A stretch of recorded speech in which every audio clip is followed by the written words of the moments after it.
Mario Rivadulla presenta Teledebate, con la participación de Alex Jiménez, objetivo, veraz, orientador.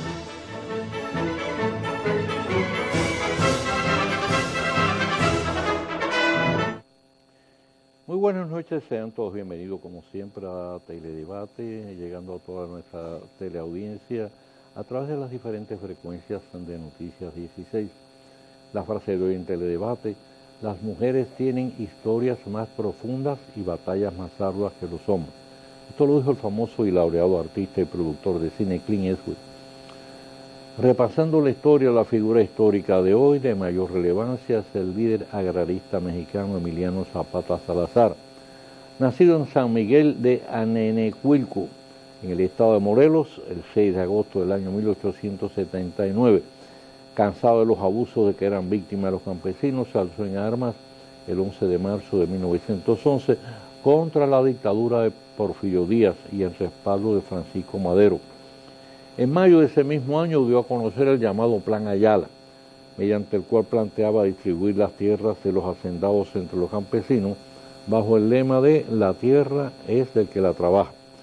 Destacado por su bravura, ganó el apodo de Atila del Sur. Se convirtió en uno de los más importantes líderes de la Revolución Mexicana. En el año 1914 formó alianza con el también legendario guerrillero Pancho Villa, procediendo a ocupar militarmente la Ciudad de México, hasta que un poderoso ejército al mando de Venustiano Carranza lo obligó a evacuar. Refugiado en su estado natal de Morelos, instaló un gobierno local que puso en práctica medidas de reforma agraria. Una conjura criminal puso fin a su vida en Chinameca el 10 de abril del año 1919. En su exilio venezolano, Juan Pablo Duarte recibe en el año 1862 la infausta noticia de la anexión en España y del fusilamiento de Francisco el Rosario Sánchez. Y bajo el gobierno militar provisional del general Douglas MacArthur, se celebran en el Japón las primeras elecciones democráticas con sufragio universal y participación femenina en el año 1946, en la cual resultó ganador el Partido Liberal. Tirando a fondo Tamboril, el quejoso relato que hace el alcalde de Tamboril ofrece la paradoja de un municipio notablemente rico con un cabildo en extremo pobre. Según Angiolino Hermosén, en Tamboril operan 66 fábricas de cigarros, fábricas de embutidos, varias panaderías y un gran parque industrial de zona franca, así como una mina de ámbar en explotación.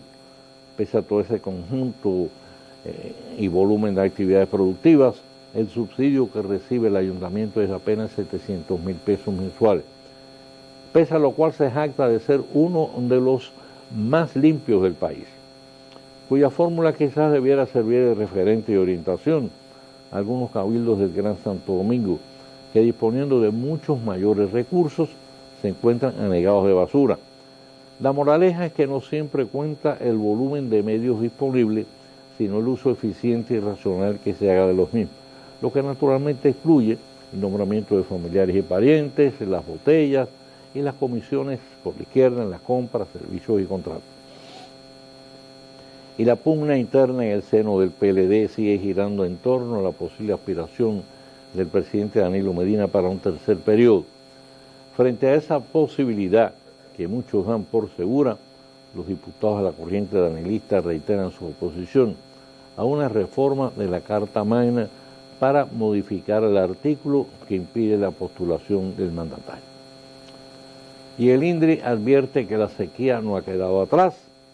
Las lluvias caídas en días recientes apenas han contribuido a elevar el nivel de agua de las presas, mientras se mantiene la prohibición de sembrar arroz, el rubro alimenticio de mayor presencia en la dieta dominicana.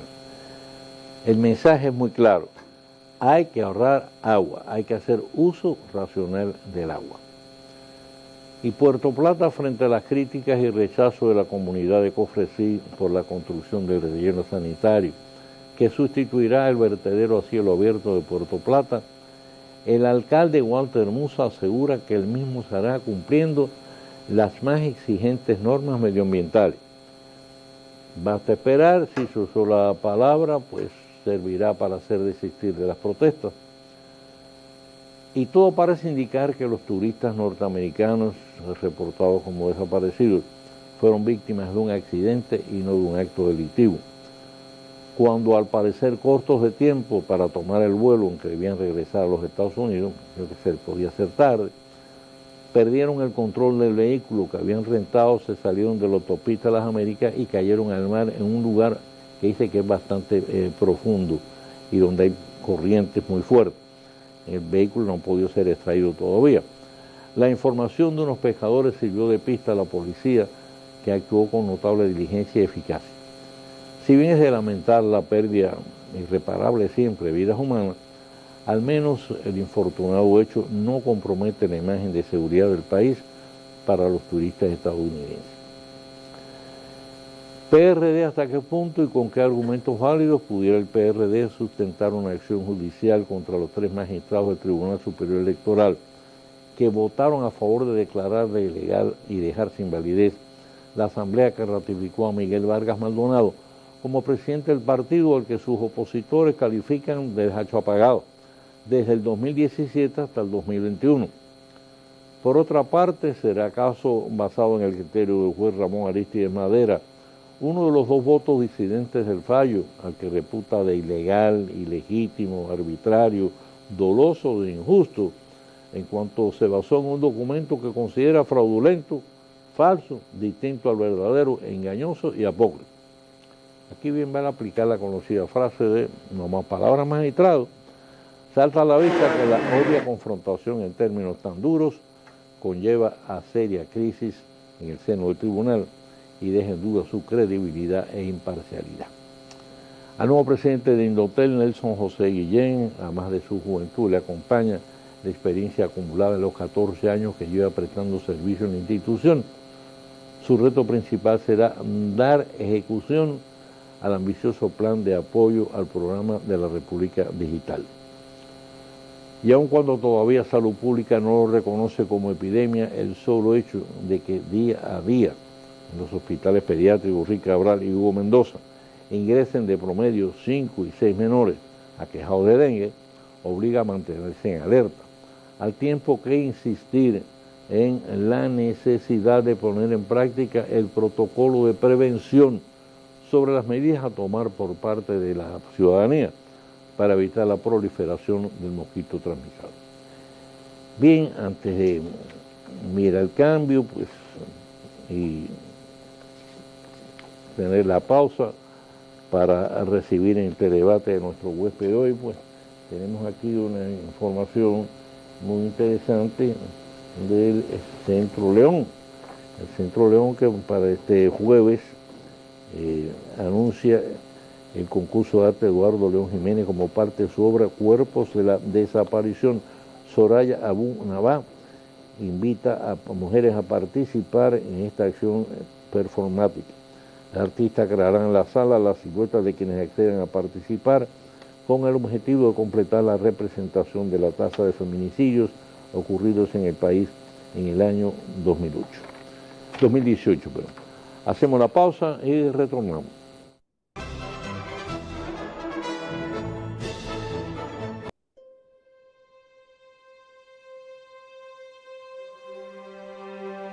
Contar la historia quizás sea fácil, pero ser protagonista de ella te hace sentir y recordar cada momento vivido como si estuvieras ahí.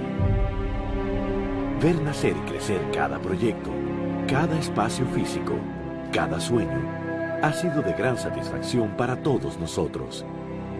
Y ahora juntos, Inca y Metaldón en Gerdau Metaldón, convertiremos ese sueño en la realidad de muchos. Siempre se ha dicho que 2 manos pueden más que una. Que la unión hace la fuerza. Entre todos logramos mejores cosas. Pero cuando esas manos cargadas de conocimiento, de historia y sabiduría Se enlazan y se convierten en un nudo irrompible como el acero. Con la fuerza para sostener un futuro seguro, más digno, más confiable y mucho mejor. Con manos extendidas hacia un camino de éxitos. En donde los sueños, entre todos, se hacen realidad. Es un lazo lleno de vigor, solidaridad y experiencia. donde todos haremos parte de esta gran combinación. Una alianza que nos hará crecer. Y así juntos construir un mejor futuro. Ahora somos Gerdau Metal 2. Gerdau Metal 2. Gerdau Metal 2. Gerdau Metal 2.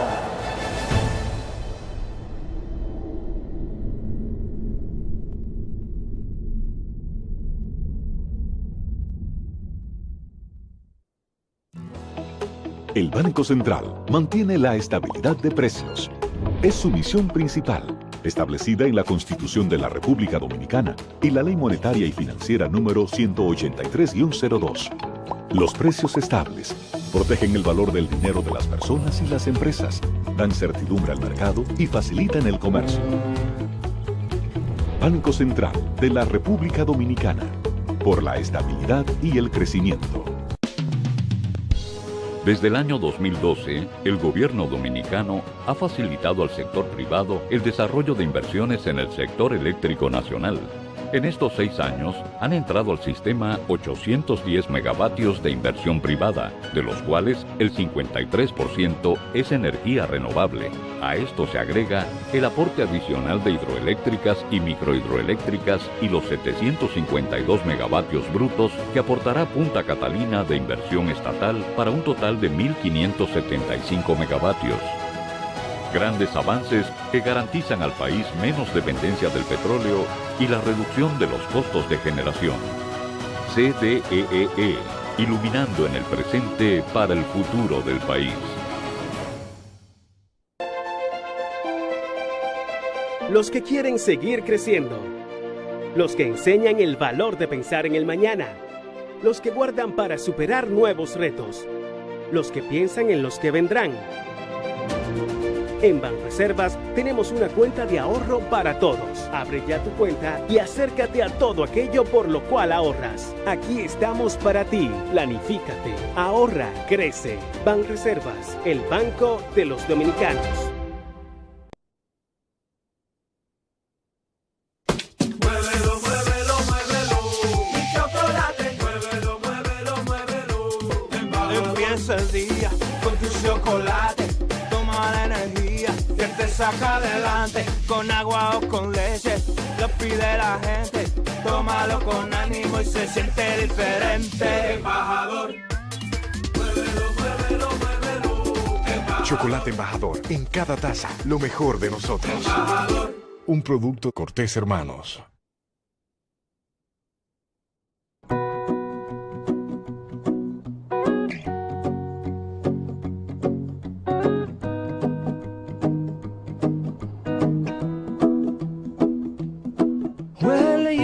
Done me and you bet I felt it. I tried to be chill, but you're so hot that I melted. I fell right through the cracks. Now I'm trying to get back. Before the cool done run out, I'll be giving it my bestest, and nothing's gonna stop me but divine intervention. I reckon it's again my turn to win some or learn some, but I won't hesitate no more, no more. It cannot wait. I'm yours.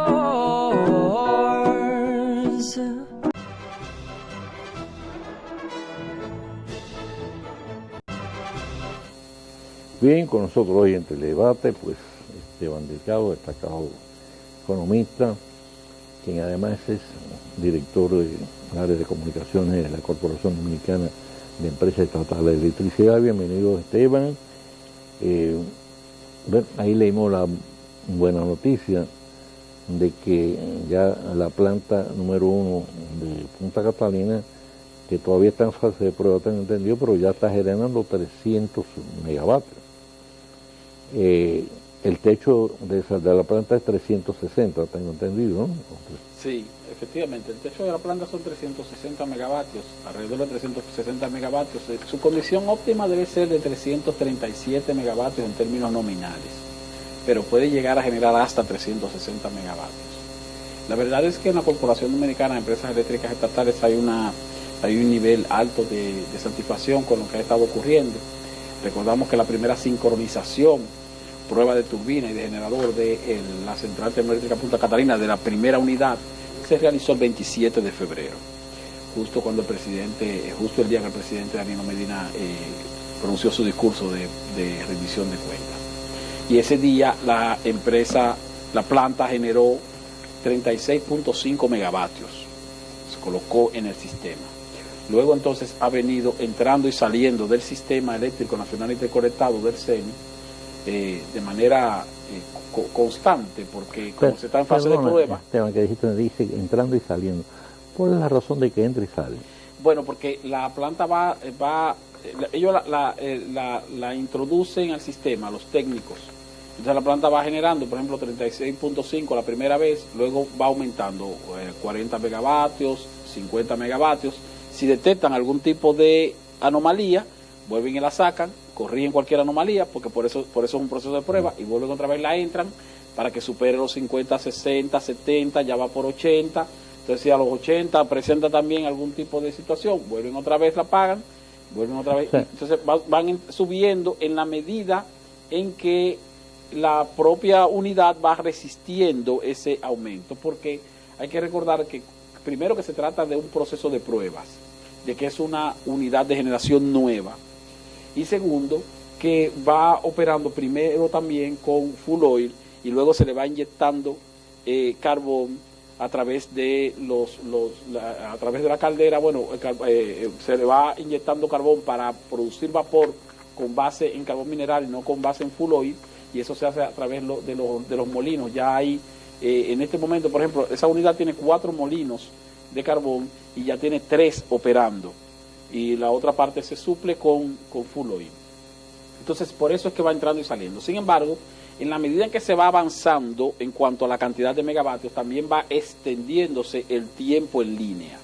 En los últimos 3, 4, 5 días la planta ha estado en línea por periodos de más de 24 horas corrido, y entonces ha estado produciendo sobre los 200 megavatios, y ya incluso vimos cómo este martes se colocó en 315 megavatios, quiere decir que llegó casi a su capacidad máxima, pero no salió del sistema, sino que siguió operando. Al día de hoy está todavía en el sistema operando, incluso está supliendo la energía que ha dejado de suplir algunas empresas privadas de generación que están fuera del sistema hoy día. Por ejemplo, en este momento está fuera del sistema la generadora AES Andrés, que como sabemos tuvo una situación que le afectó. Luego entraron sus 2 unidades turbogás, aunque no el ciclo combinado, pero recientemente salieron del sistema otra vez por asuntos técnicos y están fuera del sistema. El sistema también de los 114 megavatios de ciclo combinados de la Dominican Power, que también es de AES, que está en Los Minas, también está fuera desde febrero pasado. Entonces esa generación que está fuera del sistema está siendo suplida por Punta Catalina, aunque en calidad de prueba, lo cual es bastante satisfactorio. Entonces el hecho de que ya esté sobre los 300 megavatios es una muestra del éxito que tiene el proceso de construcción y de colocación en el sistema de la generación de esta planta. Ahora, entonces, la capacidad constante, en este caso de la unidad, va a ser 335 megavatios. La capacidad constante nominal es 337 megavatios. Sin embargo, esos generadores, son 2 generadores, en este caso de la unidad 1 es un solo generador que lo construyó General Electric, tiene capacidad para producir más de esa cantidad. Entonces, como tiene capacidad para producir más de esa cantidad, es posible que en determinados momentos se coloque sobre los 337 megavatios y que llegue incluso hasta los 360 megavatios netos en línea. Los megavatios brutos son mayores, tiene capacidad para 376 megavatios brutos. ¿Cuál es la diferencia de megavatios brutos y netos? Bueno, la diferencia es que la planta tiene una capacidad bruta de producir una cantidad específica de megavatios que no entra por completo al sistema, porque las plantas tienen un sistema de autoalimentación. Entonces, nunca una planta, por ejemplo, de 100 megavatios, nunca coloca en el sistema 100 megavatios, sino que si son 100 megavatios brutos, entonces colocan en el sistema 95 o 90 megavatios, y hay otra proporción que es una proporción que es como de autoalimentación de la propia planta. Por eso se habla de generación neta y generación bruta. Que es lo mismo que también hablar, a veces uno habla de capacidad instalada y de la capacidad que efectivamente entra al sistema. Entonces, cuando termine ahora esta planta, cuando termine el proceso de prueba, ¿pasa de una vez de manera automática entonces a entrar ya en fase de operación o hay que pararla y esperar un tiempo? No, ya está en fase de operación. Ahora está en fase de operación en calidad de prueba. La diferencia es que cuando está en calidad de prueba es que todavía está en manos del consorcio. Una vez concluya el periodo de pruebas y que la planta esté operando de manera regular, normal en el sistema, que ya se supere cualquier tipo de sospecha, de cualquier tipo de falla o de cualquier tipo de inconveniente que pudiera realizarse. Ese periodo de pruebas se ha dado de manera exitosa. La planta está operando de manera efectiva en el sistema constantemente con su capacidad nominal completa. Entonces se procede a entregarle la planta a al propietario, que en este caso es la Corporación Dominicana Empresas Eléctricas Estatales, porque se trata de un contrato EPC, de lo que se conoce como contrato llave en manos. Entonces por eso se hace un periodo de prueba que tarda 3 o 4 meses y una vez ya está todo óptimo, entonces es cuando se le entrega al dueño la planta y se hacen los saldos correspondientes. Ese proceso también se va a iniciar próximamente con la segunda unidad, la unidad número 2, que ya está también completamente armada, está pendiente de la llegada del carbón de prueba que está ya licitado. A finales de este mes incluso se van a presentar las ofertas de la segunda licitación que se convocó ya para comprar el carbón de prueba de la segunda unidad. Ahora, para que la segunda unidad entre en prueba, ¿tiene ya que primero que haberse entregado formalmente la primera? No necesariamente. Puede ser que haya en algún momento algún tipo de coincidencia en el periodo de prueba, tal vez de la fase final de esta unidad y el inicio de las pruebas de la segunda unidad. Aunque se entiende que posiblemente esté concluido el periodo de prueba de la primera unidad antes, porque hay una especie de desfase o de diferencia en tiempo de alrededor de 4 a 5 meses. Por lo tanto, si el periodo de pruebas de la central termoeléctrica Punta Catalina en su unidad número 1 se inició la sincronización ya de manera efectiva a finales de febrero, entonces si uno calcula febrero, marzo, abril, mayo, junio, es posible que en junio se esté iniciando, en junio o julio, las pruebas de la segunda unidad y ya para ese tiempo de seguro que estará concluido el periodo de pruebas de esta primera unidad. Ahora, ese periodo de pruebas no quiere decir que no sea energía efectiva, o sea, esa energía se está colocando en el sistema, se le está sacando ya provecho e incluso esa energía está generando dinero para el Estado, porque cada kilovatio que se coloca en el sistema, en el CENI, genera un precio, porque lo están consumiendo las distribuidoras y ese precio es a un valor por kilovatio hora que las distribuidoras deben pagarle a la CDE ya como en forma de rentabilidad, en forma de generadora de ingresos para el Estado. Mira, una cosa, Esteban, entonces, hace algunas semanas pues salió una noticia muy destacada de que había inversionistas interesados en comprar parte de las acciones de la planta, en algunos casos inclusive se hablaba de la totalidad, pero después eso no ha habido más informaciones en ese sentido.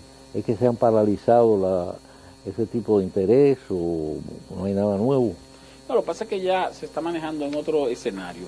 El gobierno dominicano, a través del Ministerio de Hacienda, como usted recordará, contrató una empresa internacional norteamericana, que es la que se va a encargar del proceso de licitación para la posible venta de una participación o de una parte accionaria de la Central Termoeléctrica Punta Catalina. Por lo tanto, todas las manifestaciones de interés que llegaron al gobierno de manera directa, de gente, de inversionistas que visitaron al presidente o que visitaron la CDE para decirle que les interesaba invertir en la planta, pues ya están siendo canalizados hacia la empresa que ha sido contratada para elaborar o diseñar ese proceso.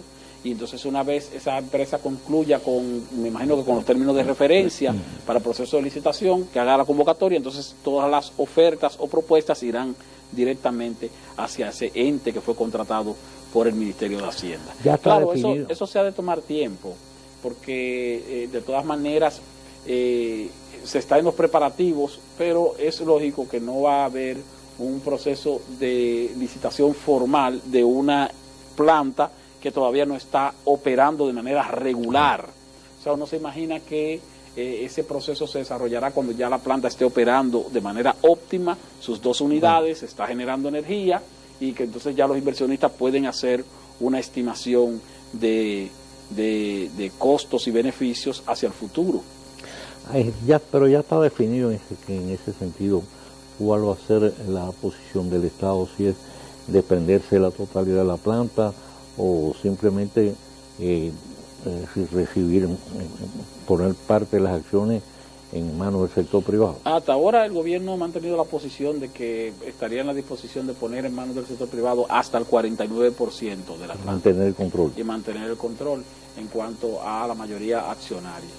Pero como les digo, o sea, es un proceso que va a depender no solo del hecho de que la planta ya esté en plena operación, sino que también va a depender mucho de la opinión pública. Entiendo que si bien es cierto que el gobierno ha contratado a una empresa a través del Ministerio de Hacienda para ese proceso, seguro se han de observar las reacciones que va a tener la propia población en el momento que ya esa planta esté operando de manera completa, porque hay que tomar en cuenta que estamos en un año preelectoral. Hay que tomar en cuenta también que si la planta como efectivamente ofrece o genera beneficios hacia el Estado, posiblemente el Estado cambie de opinión. O sea, hay muchas circunstancias. Político. Sí, hay muchas circunstancias en eso, político y económico. Correcto.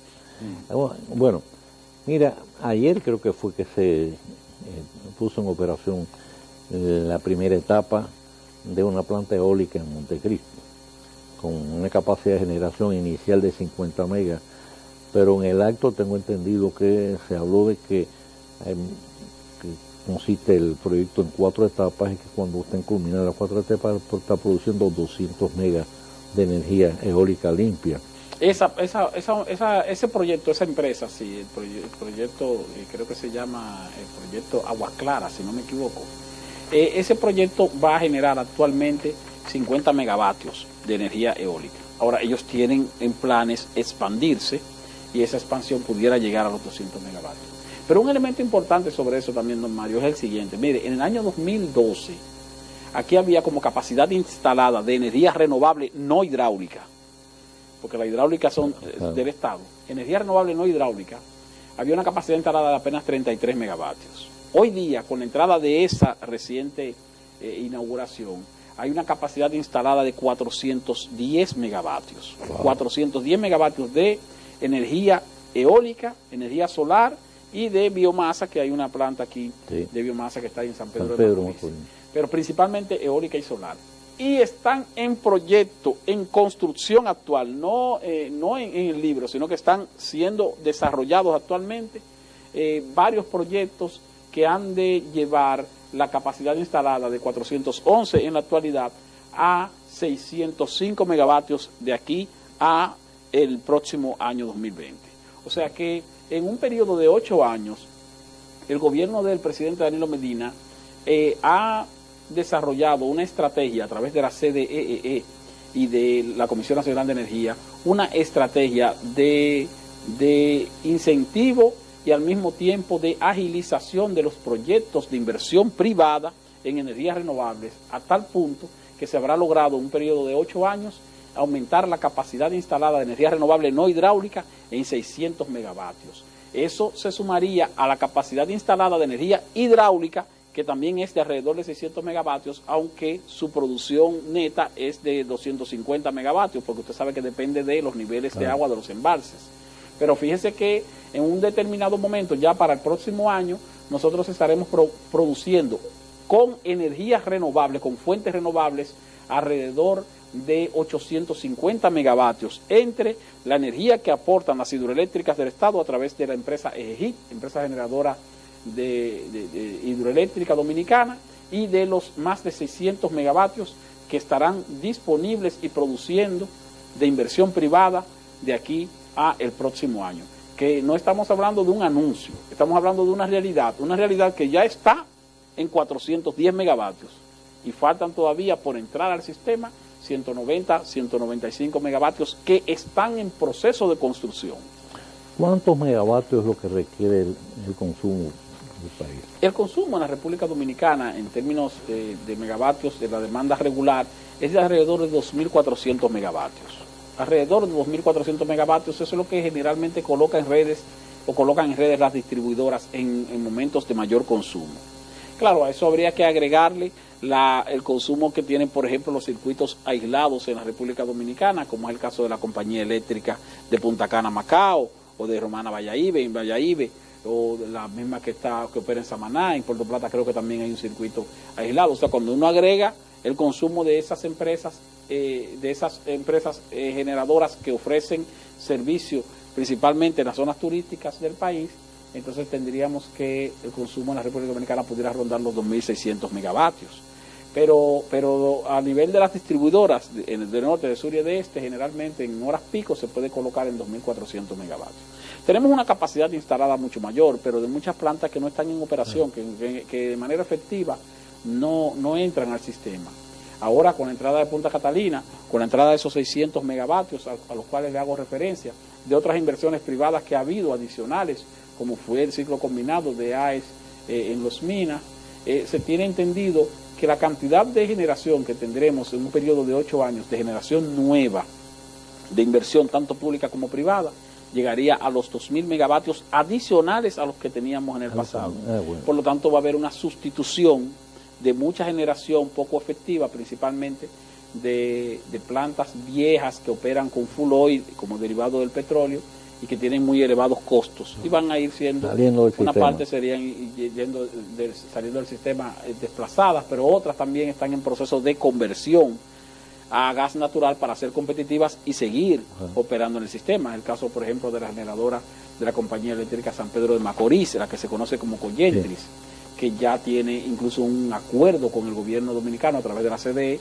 para su conversión a gas natural, y es una planta de 300 megavatios. O las plantas de Quisqueya 1 y 2. Hay una que es propiedad de la minera Barri Pueblo Nuevo, pero hay otra que es propiedad de Jaina, que también está en proceso de conversión a gas natural, que serían más de 700 megavatios convertidos a gas natural, que garantizarían su permanencia en el sistema, aún siendo plantas ya de varios años de operación. Vamos a hacer una pausa y regresamos.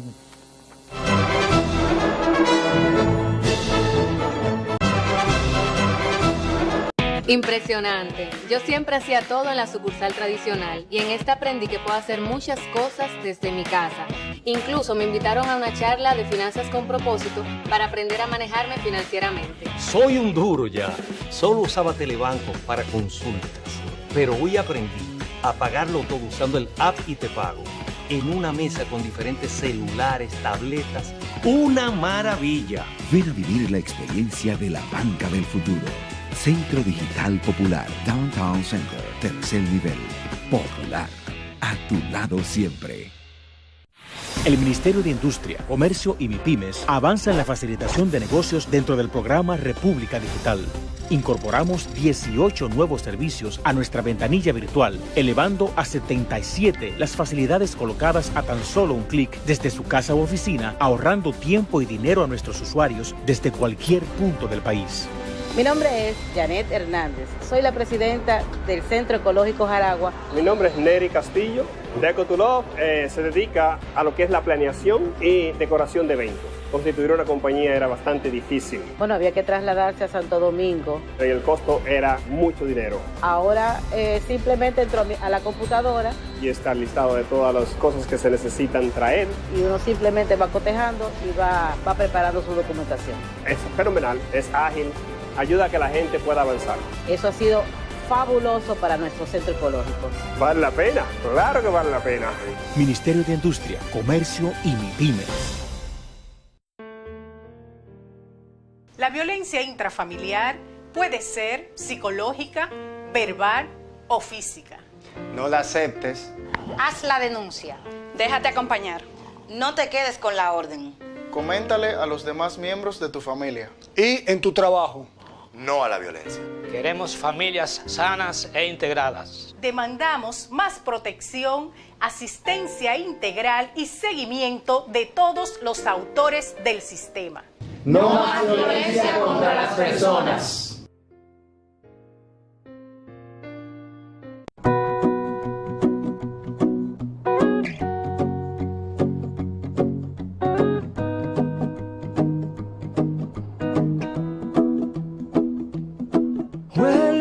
undone me and you bet I felt it. I tried to beat you, but you're so hot that I melted. I fell right through the cracks. Now I'm trying to get back. Before the cool done run out, I'll be giving it my bestest, and nothing's gonna stop me but divine intervention. I reckon it's again my turn to win some or learn some, but I won't hesitate no more, no more. It cannot wait. I'm yours.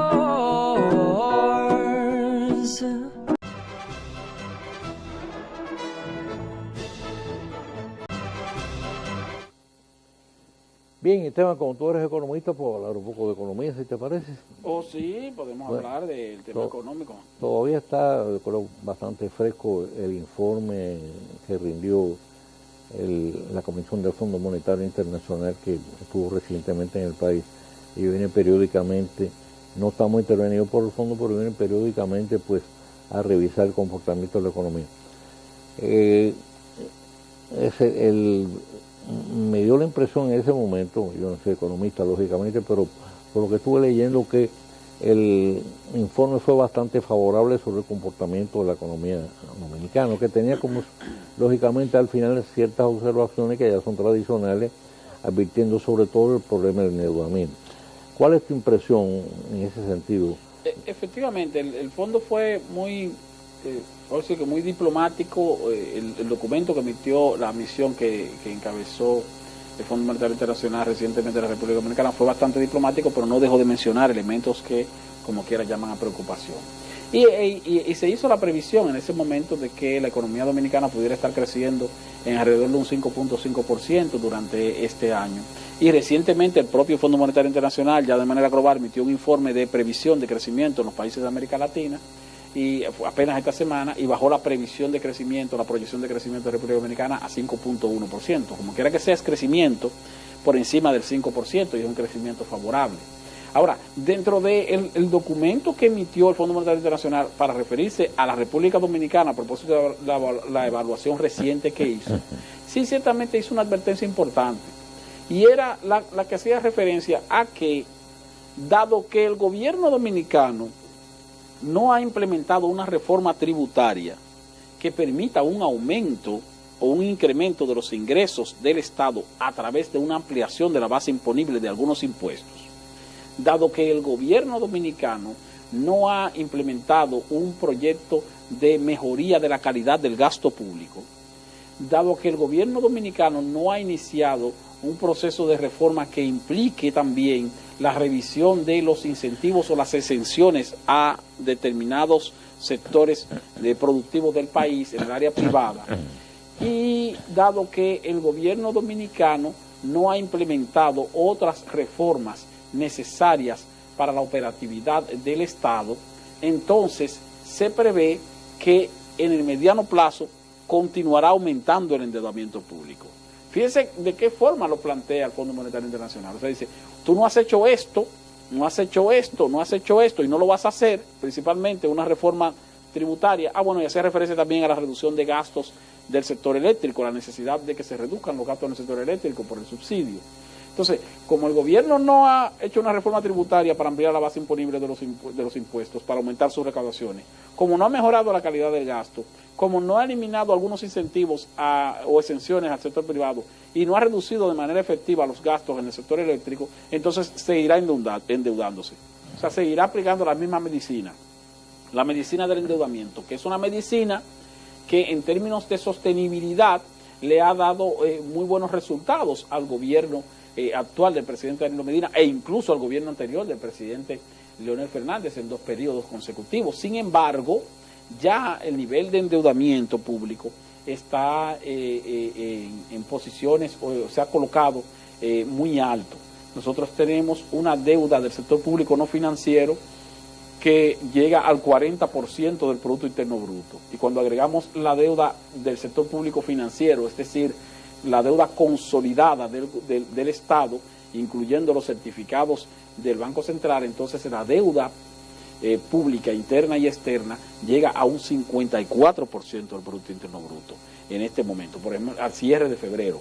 para ser más exacto. Entonces, esa situación se torna preocupante y fue la advertencia más directa que hizo el Fondo Monetario Internacional en la presentación del reporte correspondiente al comportamiento de la economía dominicana. O sea, va bien la economía, elogia las medidas de política monetaria que lleva a cabo el Banco Central, elogia también los esfuerzos por controlar o no aumentar el déficit fiscal, pero al mismo tiempo hace referencia a que durante los últimos años debió aquí desarrollarse una reforma tributaria efectiva, y esa reforma tributaria no va directamente enfocada en el hecho de que haya más impuestos o que se aumenten los impuestos, sino que sea una reforma integral que involucre la ampliación de bases imponibles impositivas, que involucre la mejoría de la calidad del gasto público, que involucre entonces también la eliminación de exenciones fiscales. Entonces, esa reforma debió ser planteada, don Mario, en el pacto fiscal. Ahora, ese pacto fiscal se quedó en el aire. Por cierto, hoy salió una declaración que hizo ayer el ministro de Economía Isidoro Santana, Desarrollo, sí, diciendo que bueno, que no había ninguna razón que por causas políticas no tuviéramos un pacto fiscal. Entonces, pero esa iniciativa tiene que tomarla precisamente el gobierno. Sí, tiene que tomarla principalmente el gobierno. Además, ya lo había dicho el propio ministro de Hacienda, que por tratarse de un año preelectoral, entonces ya lo que quedaba de gestión gubernamental no se iba a hacer una reforma fiscal o no se iba a desarrollar el pacto fiscal. Bueno, yo le voy a decir algo. También en una reciente entrevista que le hicieron en un medio de comunicación internacional al gobernador del Banco Central, hacía referencia a que el gobierno dejó pasar el momento para aplicar o implementar una reforma fiscal. Cuando dice que dejó pasar el momento, uno medio no lo entiende, porque entonces sería referente al hecho de que debió desarrollar o promover una reforma fiscal tal vez en épocas que no estuviéramos tan cerca de las elecciones. Pero uno se fija cómo se politiza incluso hasta la parte que tiene que ver con el desarrollo económico. Y les digo eso porque fíjense que nosotros tenemos un presidente que gobernó del 2012 al 2016, y en el 2016 se reelige, pero tiene se supone que se reeligió con la intención de no volver a reelegirse. Por lo tanto, para un presidente que no tiene pensado reelegirse, sería incluso muy positivo desarrollar cualquier tipo de reforma que, aunque fuera impopular, garantice la estabilidad macroeconómica y el desarrollo económico hacia el futuro, tomando en cuenta que no va a tener un costo político para sí mismo porque ya no va a ser candidato nuevamente.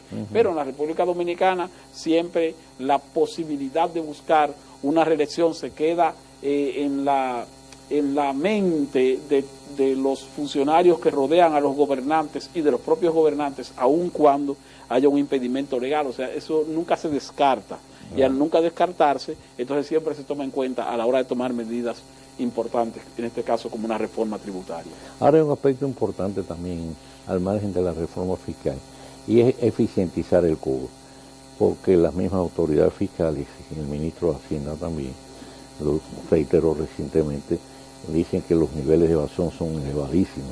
Están hablando de niveles de evasión del impuesto del ITEVIS de un 45% y del impuesto sobre la renta además de un 50%.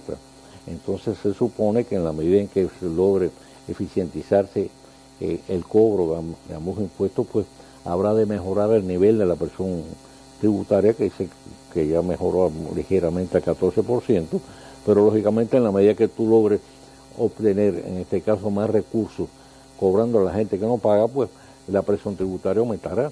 Lo que pasa es que a veces hay algo que uno no entiende, don Mario. Efectivamente, la Dirección de Impuestos Internos ha dicho que los niveles de evasión en la República Dominicana del impuesto sobre la renta rondan el 60%, que los niveles de evasión del ITEVIS rondan el 41%, que los niveles de evasión de impuestos a las bebidas alcohólicas y a los cigarrillos rondan el 40.2%. Y yo me pregunto, ¿cómo es que en la República Dominicana hay niveles de evasión tan altos, por un lado? Y por otro lado me pregunto, ¿cómo es que las autoridades tienen la capacidad de medir en términos porcentuales, cuantitativamente, los niveles de evasión, sin entonces tener mecanismos para reducir o enfrentarlo o detectarlo? Porque yo digo, si tú eres capaz de medirlos, entonces quiere decir que tú sabes dónde está esa evasión. O sea, yo digo, a veces me lo encuentro contradictorio cuando usted ve un ministro de Interior y Policía decir, en el país hay X cantidad de armas de fuego ilegal. Entonces dice, pero si tú sabes cuántas hay ilegales. Y 20.000 puntos de droga. Sí, o la DNCD diciendo, hay tantos puntos de droga. Sí. Entonces, ¿cómo es que tú tienes la capacidad de cuantificar lo que se está haciendo de manera incorrecta y no tienes la capacidad de lograr en el menor tiempo posible pues la corrección de eso que tú has cuantificado? Porque lo que si tú no, estás entonces, diciendo es que somos especialistas al ojo por ciento. Somos especialistas al ojo por ciento. Eso es lo que yo entiendo, porque no tiene otra explicación. Además, lo vemos desde el punto de vista también de funcionarios que están llamados a solucionar determinados problemas y son especialistas en denunciar los problemas que ellos mismos están llamados a resolver. En este caso, debemos reconocer el esfuerzo que está haciendo la Dirección General de Impuestos Internos precisamente en la reducción de la evasión fiscal. Ha logrado reducir la evasión fiscal en unos cuantos puntos porcentuales en el caso del ITEVIS, con la implementación incluso de nuevos números de comprobante fiscal, con la implementación también de otros mecanismos de supervisión automatizada de las facturaciones de las empresas, y eso es importante. También es importante el anuncio que hicieron recientemente de la contratación de una empresa por licitación para enfrentar la evasión de los impuestos a las bebidas alcohólicas y a los cigarrillos, donde el nivel de evasión es de un 40%. Sí, y cada punto porcentual en esa área es de más de 500 millones de pesos. Bueno, hagamos voto porque sea así. Esteban, muchas gracias. Vamos a hacer la pausa y regresamos con el tiro rápido de este día. Gracias. El motor de un país no lo mueven los combustibles, la electricidad o el viento, ni siquiera el dinero. Lo que mueve el verdadero progreso de nuestro país son los valores, tus valores. Lo que te mueve a madrugar son las ganas de mejorar. Es tu espíritu de equipo el que te hace mejor. Lo que hace que enfrentes la injusticia son tus ganas de hacer y defender lo que es correcto. La energía para pelear por tus sueños son tu optimismo y fe en tu país. Son los valores los que realmente nos mueven adelante. Por eso, para el Banco BHD León, los valores que día a día cambian este país para mejor son lo más importante. Banco BHD León. Los valores nos mueven adelante. Hola chicos, gracias por cocinar conmigo en este live. Me encanta compartir mis recetas con ustedes. En el día de hoy, no puede ser. Otra vez el internet. Yo lo he reportado 3 veces y nada. Hoy en día. Dame un segundito. No te preocupes, Nicole, que todos sabemos que sabes cocinar. Pero si reportaste y no te resolvieron, con el Indotel tú puedes contar. Agárrame. Si presentaste una reclamación a tu prestadora de servicios, esperaste el plazo indicado y no te dieron respuesta, contacta al Departamento de Asistencia al Usuario del Indotel. Ten a mano tu número de reclamación original y el nombre del representante que te atendió. Gracias, Carlos. Ahora sé que el Indotel nos ayuda con cualquier reclamación de telecomunicaciones que no nos hayan dado respuesta. Y es gratis. Así es. Para proteger tus derechos, tú cuentas con el Indotel. Instituto Dominicano de las Telecomunicaciones, Indotel.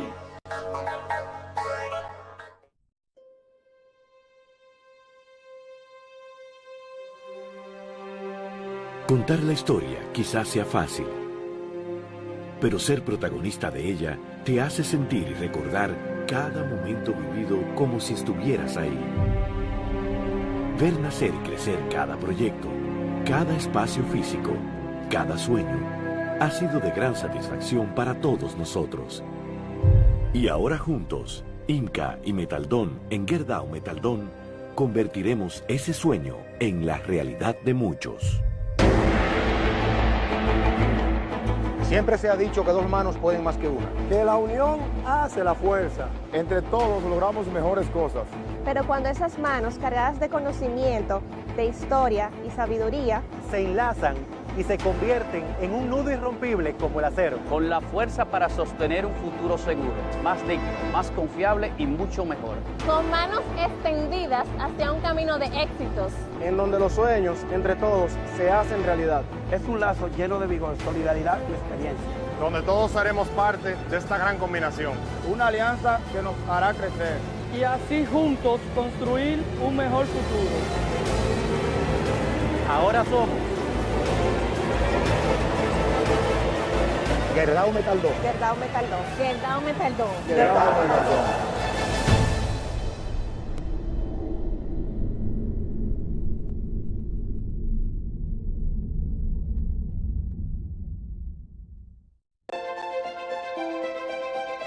Los que quieren seguir creciendo. Los que enseñan el valor de pensar en el mañana. Los que guardan para superar nuevos retos. Los que piensan en los que vendrán. En Banreservas tenemos una cuenta de ahorro para todos. Abre ya tu cuenta y acércate a todo aquello por lo cual ahorras. Aquí estamos para ti. Planifícate, ahorra, crece. Banreservas, el banco de los dominicanos. El futuro está en el agua. La Fundación Sur Futuro anuncia la 6ª convocatoria del Premio Ecológico a la Siembra de Agua. Este llamado está dirigido a comunitarios, grupos, asociaciones, empresas o promotores privados que ejecutan proyectos de conservación de las fuentes de agua, reforestación, protección y manejo sostenible del bosque y de uso eficiente y ahorro del agua. Presenta tu iniciativa antes del 26 de julio de 2019. Más información en surfuturo.org o llama al 809-472-0611.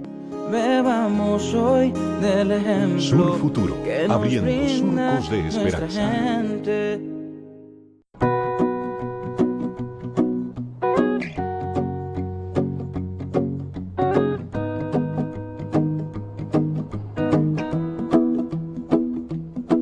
Well, you done me and you bet I felt it. I tried to beat you, but you're so hot that I melted. I fell right through the cracks.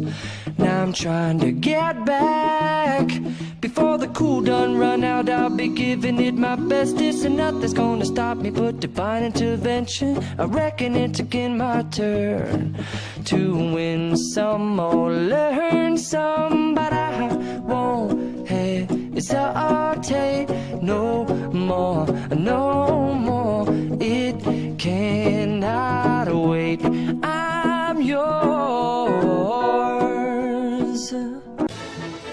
En Teledebate, El Tiro Rápido con Mario Rivadulla. Un pacto por la vida.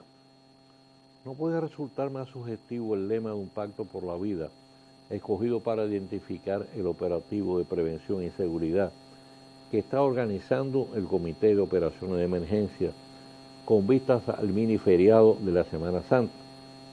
El mismo se extenderá desde el mediodía del jueves hasta las 6 de la tarde del domingo, con el ya clásico carreteo dirigido por las autoridades para propiciar el retorno organizado de las decenas de miles de vehículos que se desplazan hacia los centros de recreación.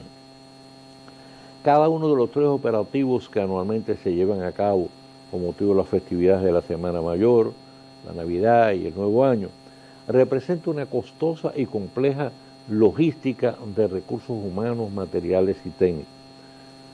Para esta ocasión, el operativo que se está organizando contará con 45.521 voluntarios y colaboradores, 162 ambulancias, 17 embarcaciones, 3 helicópteros, 6 hospitales móviles, 13 dispositivos de protección y asistencia vial, 3.101 puestos de socorro, 53 grúas, 3 talleres móviles, 9 unidades de respuesta inmediata y 9 centros de mando regionales.